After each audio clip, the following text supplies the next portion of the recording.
Hello, welcome to another Tweedy Outdoors video. Whoops, tripping over. I am out for an overnight hike, hopefully with a wild camp in the middle, starting at Chichester, probably heading to Petersfield over the South Downs. We'll see how we get on there. So I've just had a little wander around Chichester and a pub lunch there. Perhaps I'll cut to a bit of footage of that. Cheers from the Fountain Inn in Chichester.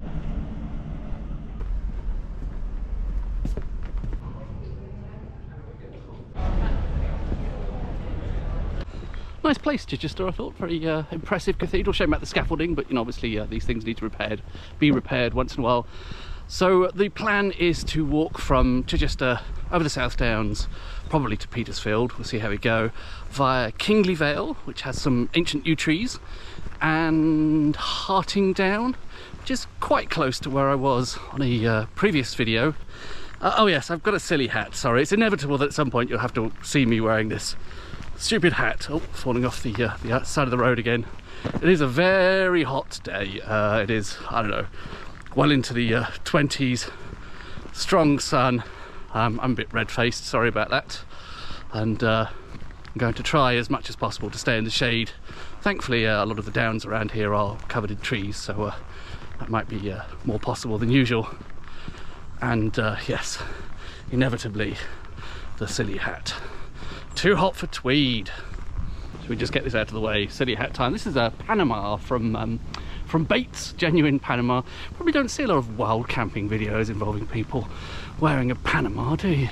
Made in Ecuador. As of course, confusingly, all Panama hats are not actually in Panama.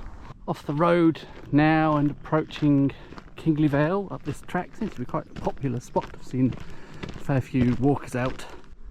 So this is Kingly Vale, famous for some very venerable yew trees, apparently some of them going back over 1,000 years. Did I read that correctly? Maybe it's more than 500 rather than over 1,000 years old. Very old anyway, back to medieval times. Opens up a bit here, which is nice. Nicely placed bench. Bit of a steep climb now up the hill. I suppose we're coming up onto the downs. These stairs are hard work. It's very appropriate. Well, I've made it to the top of the steps, which is hopefully also the top of the hill for now. Very sweeping views. You can definitely see the sea now, and I suppose that's part of Chichester Harbour over to the right. Oh, perhaps that's a bit closer. And over to the left of the screen, perhaps I'll put an arrow rather than sticking my finger in the way. I assume that is Chichester Cathedral, where I was early this afternoon. That looks very far away. Coming up now to the Devil's Humps, which are some of the most impressive barrows on the South Downs, I read. There are 4 in total. 2 are bell barrows and 2 are pond barrows. Let's see if we can work out which is which. This is the top, one of the more prominent ones. So it has a bit of a depression in the middle. It's nice that actually the chalk is exposed, because I assume when these were originally constructed would have been bare chalk. And it does seem to have an outer ditch as well, so I don't know if that means this is the pond barrow. There's another similar-ish shape over there, but I think, looking at the OS map, the other 2 are in that direction, as they're not so prominent. Tempted to think they're probably the pond barrows. Here's the other pair of barrows, not quite so prominent. Again, there's a sort of outer ditch. And then, yeah, I think this is a pond barrow, isn't it? There's a much more pronounced depression inside. So I think the outer ditch and the sort of inner pond, for want of a better word, the material taken from there is used to make this sort of embankment, I believe. Quite appreciating that breeze Anyway, this is the view from the Devil's Humps. I suppose I'm heading away from the Kingley Vale Nature Reserve now. May still be on the edge of it, but sort of generally now trying to head towards Harting down. It might be a little bit of a windy route. There doesn't seem to be a very direct path from here to there. But I'm very glad of this shady path. I probably still have a bright red face, not really very accustomed to this kind of heat. But yes, generally speaking, having a pleasant walk. Rather lovely bit of beach woodland now with some komorebi. Sunlight shining through the leaves and the branches. Well, I've left that big section of woodland there. Didn't really do much filming. I was just sort of slogging out the miles really, and trying to sort of keep cool as best as possible. I'm up to about something like 9 miles now, and my feet are definitely feeling it. I've noticed somewhere yonder on the map is a somewhere in that direction is a pub called the Royal Oak. The most direct route to get to that would be to just walk along this road here, but it's fairly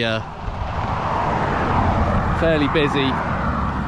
So unfortunately, I think it's probably wise to go the slightly longer way around, which still involves a section of the road, but then I think there's a footpath that cuts across over there somewhere.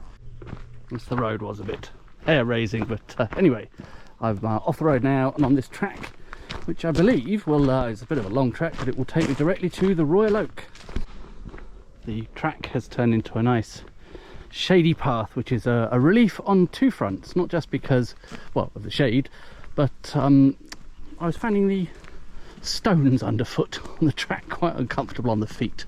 Can you see it? I can just about see the glimpse of what looks like a pub at the end of the track there.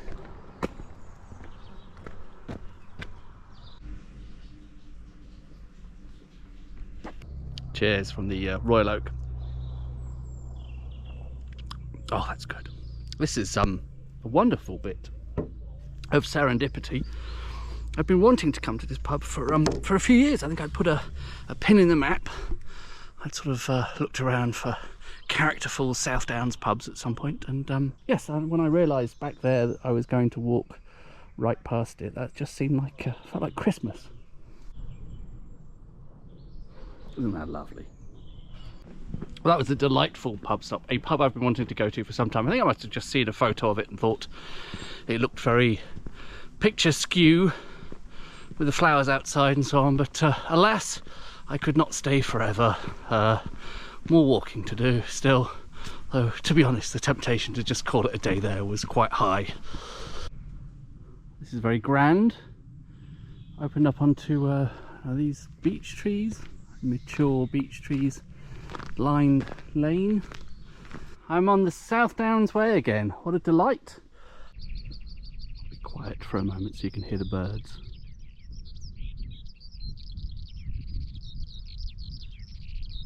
There's the trig point atop Beacon Hill, and it looks like it's got some sort of little plinth or something, whatever you call these things. Nice view, I thought. Found a bench.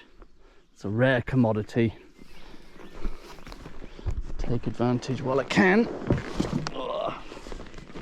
This is the next hill along. Is this called Harting Down, or are they all called Harting Downs? Wasting a lot of time here, looking around for spots, finding nothing. There's still lots of people around as well. That gate doesn't seem to be serving much purpose.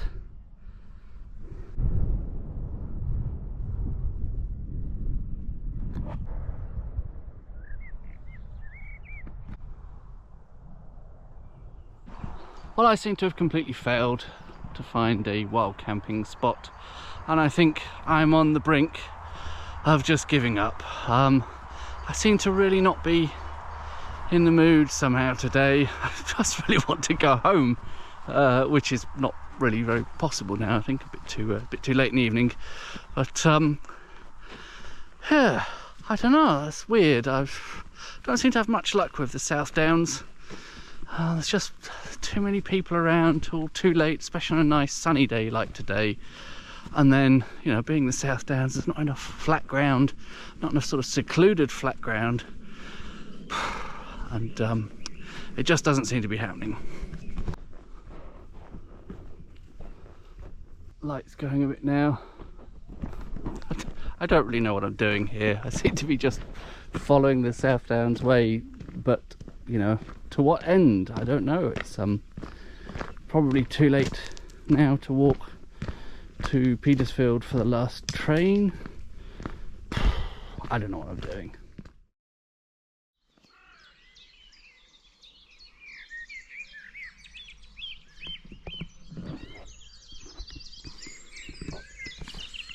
Good morning. It's around about sunrise, something like 4:30 AM, quite light already. Rather a strange end to the evening in the end. I sort of stopped filming thinking, you know, that was it, I was just going to go home, and walked down into South Harting, got to the White Hart there, amazingly managed to find a taxi at that time of night. It was already gone 10 PM I think by then, that would get me into Petersfield in time for the would have been the last train back to London. That all went incredibly well up to the point that I got to Petersfield, only to find that the train was cancelled and there were essentially no other public transport options. Back to plan A then. It turned out, you know, I literally had no choice but to wild camp anyway. So I'm here in this sort of bit of heathland on the edge of Petersfield, essentially just sort of lying down for the night, waiting for the first train the next morning, which goes about 7 something I think. So I still have a lot of time before then, but this was home for the night. Yeah, I forgot to mention earlier in the video I brought along the bivvy bag. This is the Tukaz, what's it called, Malaris bivvy bag. Because I was hoping for once to actually string it up properly. It has these has this sort of strap. Sorry, terrible camera work. Mosquito or something on me. It has this sort of dangly strap thing, so you can tie it up to a ridge line and suspend the you know, the netting stuff above your face. But then you know, ended up in the middle of the night, not near any trees, so just using it like a regular bivvy bag. Thankfully no rain overnight, so managed to get away without a tarp. Very basic, but it did the job. I don't know that I've slept more than perhaps an hour or so at best in total, but it was a bit more comfortable being able to lie down there than just sit on the bench on the platform at Petersfield station. Rather a pretty sunrise though, so I suppose that's the payoff for my very strange evenings while camping. Well, still got a bit of time to kill before the train. Good hour and a half until the first train back to London goes. Didn't actually manage to eat dinner last night. I'm going to cook now. It is just before 6 AM.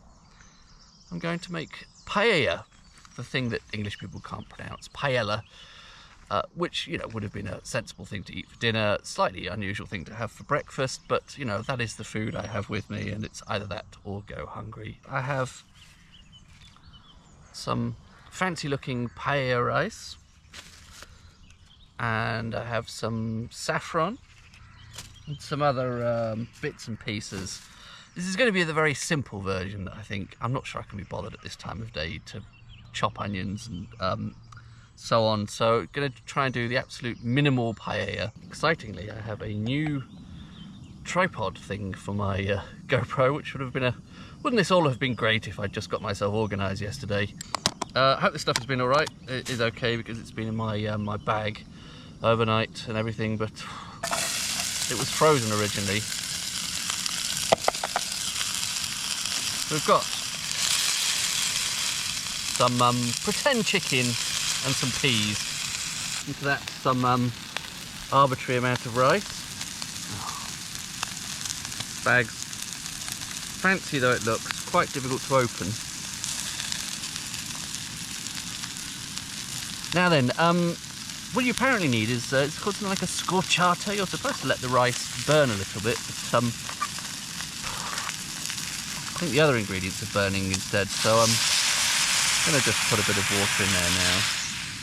Slightly funny story actually, well I think it's slightly funny. In my local greengrocer where I went to buy the paella rice, there was a gap on the shelf where the paella rice would normally be. So I looked around for a member of staff to see if they had any, you know, behind, you know, in the stores. Couldn't find a member of staff, but I did find Giles Corran, who oddly lives around the corner from me in London. So, you know, without making it obvious, you know, without naming him, just in case, you know, he probably didn't want to draw attention to himself in the shop, I said, you know, you seem like the sort of person who might know about these kind of foodie questions. Were you in a situation where you didn't have any paella rice and you had to substitute, would risotto rice be okay instead? And he said, yeah, I think you'd probably get away with it. And then he recommended the what is it, the scorchata thing that you're supposed to let the rice and paella slightly burn on the bottom, which I haven't really done here. Yes, this weird breakfast paella has actually come to you partly with some cooking tips from Giles Corran. While I was bubbling away, I opened up the saffron. Oh, as you may be aware, I think saffron is the pound for pound, or by weight, the most expensive spice there is. Very difficult, time-consuming, labour-intensive to collect. These are the stamens of a particular flower. See that bubbling away? Might be a terrible camera angle, can't tell. I think that's approaching done. I'm going to call that done. Breakfast paella. Seems I'm being attacked by ants. Perhaps this wasn't the best spot to sit, but they're all over the place. It's perhaps just the time of year. But, there we go. I hope this doesn't give me food poisoning, given that the fake chicken and the peas were in my bag, getting on for 24 hours. They were frozen to begin with. Oh, that's nice. I forgot to bring any stock cubes or, you know, any kind of stock with me.